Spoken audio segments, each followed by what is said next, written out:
प्यारे बच्चों, आज हम आपको बताने वाले हैं जो भी स्टूडेंट्स हाई स्कूल की बोर्ड से पढ़ाई कर रहे हैं, इंटरमीडिएट की क्लास में पढ़ रहे हैं, यानी उनके जो एग्ज़ाम हैं 24 फरवरी से निर्धारित हैं, उनके पास समय बिल्कुल नहीं बचा हुआ है। तो उन बच्चों के लिए जो यूपी बोर्ड से पढ़ाई कर रहे हैं, आज जो है हिंदी विषय के अंतर्गत जो हिंदी व्याकरण है, हिंदी व्याकरण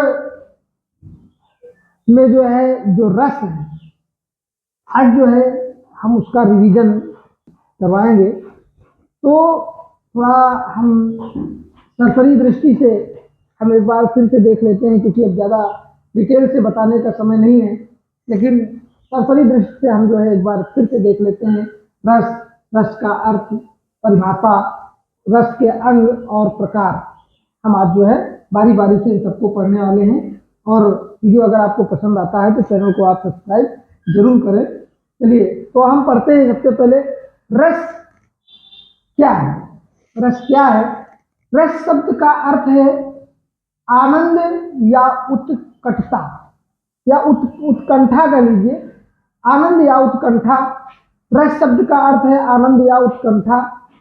यह एक अनुभूति है। क्या है? यह एक अनुभूति है जो किसी लेखन को पढ़ने, किसी लेखन को पढ़ने, सुनने या देखने के बाद होती है। यानी रस क्या है? एक प्रकार की अनुभूति है, एहसास है, जो किसी लेखन को पढ़ने, सुनने या देखने के बाद होती है।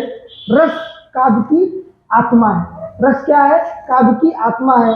बच्चों, जिस प्रकार से ये हमारा शरीर है और हमारे इस शरीर में आत्मा है, आत्मा के बिना ये शरीर बेकार है, उसी प्रकार सॉरी यानी रस के बिना काव्य का कोई अस्तित्व नहीं है। जिस प्रकार से इस शरीर में आत्मा का स्थान है, उसी प्रकार से काव्य में रस का स्थान है। तो रस के बारे में कुछ और बातें हम आपको बताते चले कि रस का शाब्दिक अर्थ है आनंद, रस काव्य की आत्मा है, और रस अलौकिक होता है। रस क्या होता है? अलौकिक होता है। रस का मुख्य उद्देश्य रसिकों को सुंदरता, जो रसिक है, रसिकों को सुंदरता, आनंद और संतोष का अनुभव कराना है। यानी रस का मुख्य उद्देश्य क्या है? रसिकों को सुंदरता, आनंद और संतोष का अनुभव कराना होता है। अब जो है, जो अगला पॉइंट है कि रस शब्द रस धातु और अच प्रत्यय से मिलाकर बना है। रस शब्द जो है, रस शब्द रस धातु और अच प्रत्यय से मिलकर बना है रस। अब हम पढ़ेंगे रस के अंग। दोस्तों, रस के 4 अंग माने गए हैं।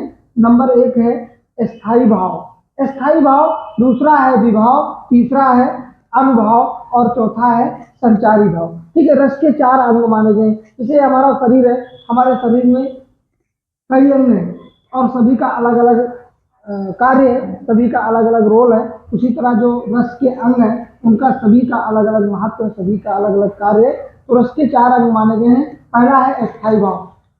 देखिए, स्थायी भाव क्या है? स्थायी भाव वे भाव होते हैं जो चाहे हृदय के हृदय में, यानी किसी व्यक्ति के हृदय में हमेशा के लिए विद्यमान रहते हैं, है ना, इसलिए उनको स्थायी भाव कहा गया है। वे भाव जो हमेशा विद्यमान रहते हैं, इन्हें प्रधान भाव भी कहा जाता है। ठीक है, काव्य या नाटक में शुरू से अंत तक होते हैं ये भाव। काव्य या नाटक में शुरू से अंत तक होते हैं, इनकी संख्या 9 होती है। देखिए, अस्थायी भाव, जैसा अस्थायी को अगर हम अंग्रेजी में कहें तो परमानेंट होता है, तो ये परमानेंट रहने वाले भाव होते हैं। ठीक है, इसके बाद में विभाव क्या है?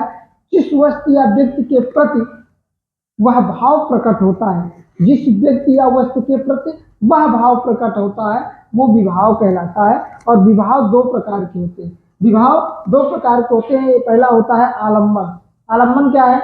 जिसके कारण प्रति हृदय में, जिसके कारण प्रति हृदय में स्थायी भाव उत्पन्न होते हैं, प्रति हृदय में स्थायी भाव उत्पन्न होते हैं, वे क्या कहलाते हैं? आलम्बन कहलाते हैं। और दूसरा होता है विभाव।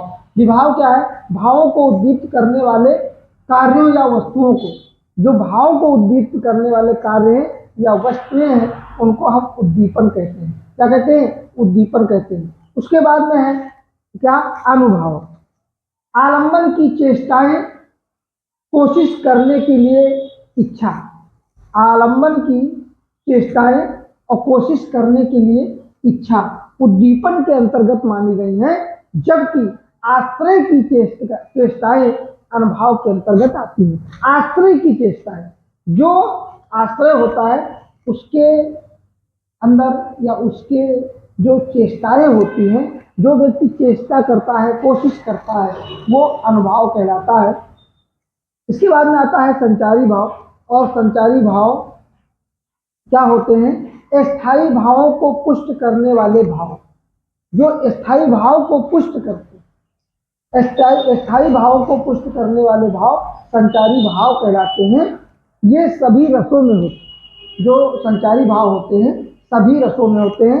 इन्हें व्यभिचारी भाव भी कहा जाता है। क्या कहा जाता है? व्यभिचारी भाव भी कहा जाता है। इनकी संख्या 33 मानी गई। इनकी संख्या कितनी है? 33 है। और अस्थायी भावों की संख्या कितनी है? 9। यानी जितने रस हैं उतने स्थायी भाव हैं। देखिए, जो संचारी भाव होते हैं ये पाठक या दर्शक के मन में हमेशा के लिए विद्यमान नहीं होते। ठीक है, ये पानी के बुलबुलों की भांति होते हैं। इसकी बात, पानी के बुलबुलों की, आपने पानी का बुलबुला देखा होगा, जैसे बरसात होती है तो जब बड़े बड़े बुलबुलों की वर्षा होती है तो बुलबुले बनते हैं। जहाँ जल भराव हो जाता है वहाँ बुलबुले बनते हैं। लेकिन क्या होता है, वो बुलबुले जो होते हैं खनिज होते हैं, किसी समय से जो होते उसके बाद मिट जाते हैं। तो जो संचारी भाव होते हैं ये बनते और बिगड़ते होते हैं। ठीक है, ये पानी के बुलबुलों की भांति होते हैं। अब इसके बाद में हम बच्चों पढ़ेंगे क्या? रस के प्रकार। रस के प्रकार। जो रस हैं, रस के कई प्रकार हैं। रस के कई प्रकार हैं। तो सबसे पहले हम पढ़ेंगे श्रृंगार रस। श्रृंगार रस क्या है? कि श्रृंगार रस को रसराज की उपाधि दी गई। श्रृंगार रस को रसराज की उपाधि दी गई है, यानी सभी रसों का ये राजा कहा जाता है। इसमें नायक और नायिका के मिलन और विरह वेदना की स्थिति का वर्णन होता है। नायक नायिका के मिलन और विरह वेदना का वर्णन होता है इसमें श्रृंगार रस में। अब इसके दो भेद हैं, संयोग श्रृंगार रस और वियोग श्रृंगार रस। संयोग श्रृंगार रस क्या है? अब हम संयोग श्रृंगार रस जान लेते हैं। तो संयोग श्रृंगार रस में होता क्या है? जहाँ पर नायक और नायिका के आपसी मिलन का वर्णन हो, जहाँ पर नायक और नायिका के मिलने का वर्णन हो, वहाँ पर जो है संयोग श्रृंगार रस होता है। ठीक है, उदाहरण के लिए क्या है? उदाहरण आप जान लेते हैं। उदाहरण क्या है कि राम को रूप निहारत जानकी, कंकन के नग की परछाई। राम को रूप निहारत जानकी, कंकन के नग की परछाई।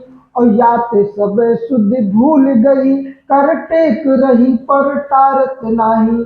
याते सब सुधि भूल गई, कर टेक रही पर टारत नाही। तो यहाँ पर जो है उस समय का वर्णन किया गया है जब सीता स्वयंवर में प्रभु श्री रामचंद्र जी जो है मंडप में बैठे होते हैं और माता सीता जी जो है घूंघट में सामने बैठी होती हैं और प्रभु श्री रामचंद्र जी का चेहरा देखना चाहती हैं, लेकिन घूंघट में होती हैं। तो करती क्या है, वो अपने कंगन, जो कंगन पहने होती हैं उसमें जो नग लगे होते हैं उसमें प्रभु श्री रामचंद्र जी की परछाई को देख करके वो अपनी शुद्ध बुद्ध भूल जाती हैं। तो इस प्रकार से मिलने का वर्णन हो रहा है कि यहाँ पर कौन सा रस है? संयोग श्रृंगार रस है।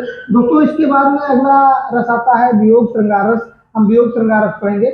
वियोग श्रृंगार रस में क्या होता है? जहाँ पर नायक और नायिका के बिछड़ने का वर्णन हो, विरह वेदना का वर्णन हो, वहां पर जो है वियोग श्रृंगार रस होता है। ठीक है, अब इसका उदाहरण क्या है?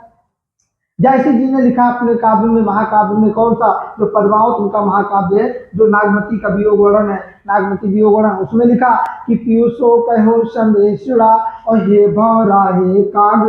पीयूषो कहो संदेशुड़ा और हे भौरा हे काग। सो धन भी रही जर मुई और तेहिक धुआं हम लाज। यहाँ पर बिछड़ने का वर्णन है। ठीक है, विरह वेदना का वर्णन है। तो यहाँ पर वियोग श्रृंगार रस है। बच्चों, इसके बाद में हम पढ़ेंगे हास्य रस। हास्य रस क्या है? किसी व्यक्ति की अनोखी या विचित्र वेशभूषा, रूप वाणी हाव भाव को देखकर अथवा सुनकर जो हृदय में हास्य का भाव उत्पन्न होता है, हास्य का भाव जागृत होता है, उसे हास्य रस कहते हैं। अब इसका जो है उदाहरण क्या है हम जान लेते हैं कि बतरस लाल चिलाल की और मुरली धरी लुकाए, बतरस लाल चिलाल की और मुरली धरी लुकाए, सौह करे भौहन हंसे धय दैन कहे नट जाए, सौह करे भौहन हंसे दैन कहे नट जाए। तो यहाँ पर क्या है कि हास्य रस होता है। इसके बाद में हम पढ़ेंगे करुण रस। ठीक है, जो हाई स्कूल के विद्यार्थी उनके लिए हास्य रस और करुण रस दो इम्पॉर्टेंट हैं, तो इसको हम पढ़ लेते हैं। अब करुण रस क्या है कि प्रिय वस्तु या व्यक्ति के समाप्त, प्रिय वस्तु या व्यक्ति के समाप्त अथवा नाश कर देने वाला भाव, नाश कर देने वाला भाव होने पर हृदय में उत्पन्न भाव करुण रस के रूप में परिणित होता है, करुण रस के रूप में परिणित होता है। देखिए यहाँ पर क्या है कि जहाँ पर किसी हमारी जो प्रिय वस्तु है उसका समाप्त हो जाना या उसका नाश हो जाना या जो समाप्त होने की शंका मन में बनी हो या नाश होने की शंका बनी हो मन में, तो वहाँ पर जो है करुण रस की निष्पत्ति होती है। ठीक है, कहने का मतलब यह है कि कोई अपनी प्रिय वस्तु का नाश हो जाना, गिर जाना, खो जाना, तो वहाँ करुण रस की निष्पत्ति होती है। ठीक है, तो अब इसका उदाहरण आप जान लीजिए। उदाहरण क्या है करुण रस का कि